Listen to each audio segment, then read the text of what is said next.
Hey guys, welcome to my channel. My name is Daisy. Today I'll be reading my subscribers' scary paranormal stories. So if you are interested, grab your snacks, grab your cobija, and let's get straight into it. Hi Daisy. The following story is from my grandpa who used to work as a sepultero in his rancho cemetery. As I got older and began to understand what my grandfather's work consisted of, and as my interest in the supernatural grew, I, of course, had to ask if he had experienced anything paranormal. My grandfather, being the reserved man he was, would shy away from those questions, but that just grew my interest even more. He would just say he would come across many bags that he knew to be hechicerias from brujos. He, however, was very used to seeing those. Well, as I never stopped bugging him with a reoccurring question, he finally opened up one night after drinking a few beers at a carne asada. He began to express that over the years of working, he started to become desensitized, but the burials of children still were very difficult. However, he would never forget the burial of a little boy in his 6th year of being a sepultero. So this is the story he told me that night. My grandfather and his partner began to prepare the grave. They measured and dug up the appropriate size hole. But when the time came to insert the coffin in, my grandfather and his partner noticed that the coffin felt extremely heavy. He couldn't comprehend how this 7-year-old boy, who weighed about 60 pounds, felt that heavy. And I didn't question his judgment. Well, they managed to lay the coffin and everything else continued as usual. As the days went on, before my grandfather was going to head home, he was tidying up near the section of the cemetery where the little boy was laid to rest. As he was picking up some trash between the grave sites, he began to hear some cries of a little child. At first, he paid no mind as he thought it was a child just crying being accompanied by his parents or guardians, until he realized that the panteon was now closed to the public, and it had been closed for about an hour. So he thought maybe the child was lost, since the cemetery can be very confusing to some to get out. So he proceeded to head to the direction where it sounded like the cries were coming from. And to his surprise, he was led back to the grave site of the little boy that he buried that week. At this point, my grandpa just took it as it was probably just in his head, that he had just imagined the cries. So he just shrugged it off, called it a day, and went home. Once home, he couldn't shake off the feeling. He explains the feeling of sadness, a sadness he couldn't explain why he had. He expressed what he was feeling to my grandma, and she had assumed it was because of the little boy that he mentioned to her that he had buried that week. My grandpa, with some hesitation, agreed. He hesitated because, of course, my grandfather was saddened by it, but this feeling of sadness didn't feel like it was his. Well, that's how he explained it to me. But to continue, as it was time for bed, my grandfather was still feeling this sense of sadness, a feeling he couldn't shake off. So before going to sleep, he said his every night prayer and just dozed off. He said he dreamt of a little boy. He doesn't remember his face, but the only thing he was able to remember was that he was wearing some blue jeans, a white shirt with black stripes. My grandpa said that he was able to feel the sadness of this little boy so much that he woke up with tears. Well, the next day, when he went to work, his partner, the same partner that helped him with the burial of the little boy, asked him how he was feeling these past days, which my grandfather thought it was unusual for him to ask. But he started to explain how yesterday he started to feel not himself, with this sadness he couldn't shake off. His partner's eyes widened, and according to my grandpa, his partner's own words, "Yo también ni con ganas de comer." That's when they connected that it had to do with the spirit of the little boy. His partner, being the superstitious one, had gone that day to ask for help, in which they told him to light up a white candle and some other things that my grandpa doesn't remember now. My grandfather told my grandma what had been happening, the cries he heard that day, the dream, and his friend also feeling what he was feeling. Both my grandma and grandpa decided to pray for the little one to find peace. And as the days went on, he felt much better and just continued as normal. Now, he doesn't know if from the moment of the coffin feeling abnormally heavy, the crying he heard, and if the dream was all just a coincidence.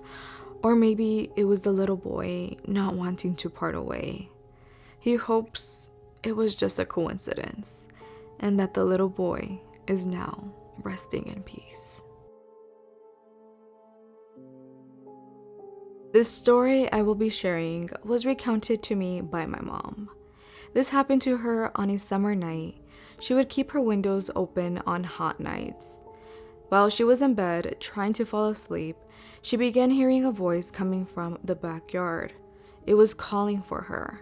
She said it sounded far and really soft. It was calling her by her nickname that only her late father would call her by. Come here, the voice said. My mom said she answered the voice back because she thought my dad was outside in the backyard. I asked her why she thought my dad was outside after midnight. She said she didn't really think about anything for some reason. She answered back to the voice, "What? I'm trying to sleep." The voice replied in a whisper again, "Come here." So she got out of bed and began making her way to the front door to go outside. As she got to the front door, she heard a voice say, "Where are you going?" It was my dad. He couldn't sleep, so he stayed awake in the living room. "Weren't you calling me from the backyard?" My mom asked my dad. My dad responded, "I don't know what you're talking about. I haven't called out for you or gone outside." They both went back to their bedroom and looked out the window into the backyard. There was nothing there. I asked her if she thinks she might have been sleepwalking. She says that after she began hearing the voice calling, everything felt so strange, like she was dissociating. She convinced herself it had to have been a dream because of how weird it was. But she doesn't remember waking up when my dad called out to her in the living room. She just snapped out of whatever she was experiencing. I asked her if the voice sounded familiar. She didn't recognize it, but it was definitely a man's voice, and she has never heard it again. She also keeps her window closed at night now. She told me, if your dad hadn't been there, who knows what would have happened. Thank you for reading. Take care. Hi Daisy. I don't really experience paranormal activity, but when this incident happened to me, it really did traumatize me.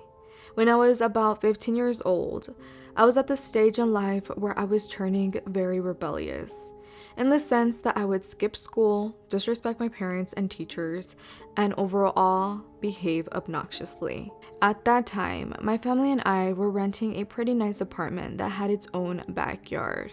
However, this backyard had a much higher chance of someone jumping in over the wooden gate and into our backyard. Well, there was one evening when my family and I were in the living room, each minding our own business. My parents were sitting at the dining table talking, and my sisters and I were on the couch watching television. Well, out of nowhere, our golden retriever, Toby, started barking really loud and aggressively. Instantly, my mom got up and ran to turn on the backyard lights. That is when we saw a man dressed in all black trying to jump over our fence.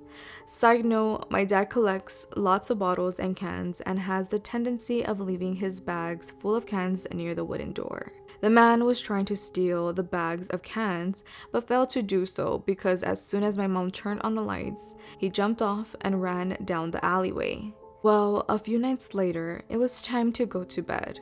My sister and I shared a room due to the fact that we only had 2 bedrooms. My older sister had her own bed, and my younger sister and I shared a big bed which was closest to the window. Our window was facing our backyard, so I was not too worried because on hot nights, my dog slept in the backyard, so most of the time I felt protected. It was around 2 or 3 in the morning, and for some reason, I woke up.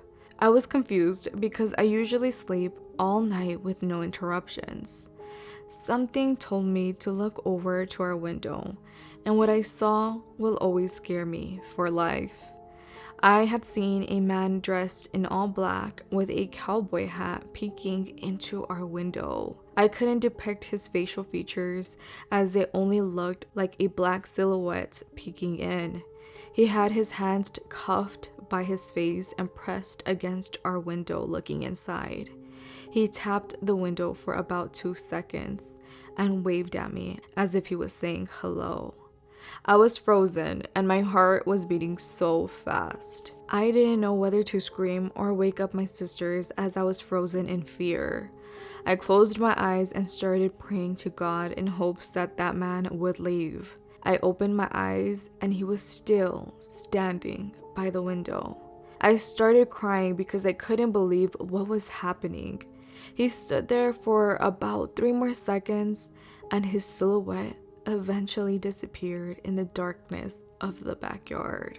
The weirdest part is that my dog did not bark, as he usually does when he feels danger is present. So my first thought was that it was the same man who tried stealing my dad's cans and managed to get into the backyard without getting caught by my dog. Our backyard was not too big, so it was impossible to get around my dog. So I started panicking because I was already thinking the worst, thinking he had killed my dog. 2 minutes had passed and I heard my dog wake up and walk to his water bowl. So instantly I felt a sense of relief.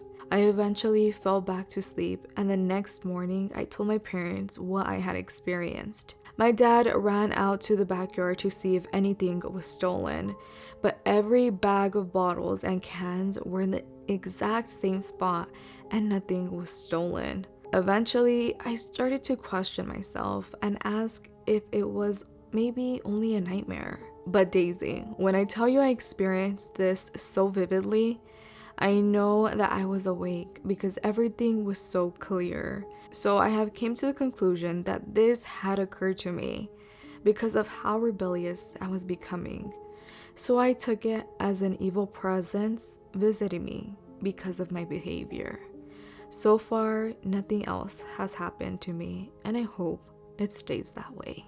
So that was it for today's video. I hope you guys enjoyed. If you have a spooky paranormal story that you would like to share with us, please send it in at daicyspooks@gmail.com. Thank you guys so much in advance, and thank you to everyone that has written in their stories. I could not thank you guys enough. Thank you guys so much. Los quiero mucho, and I hope to see you all in my next one. Bye.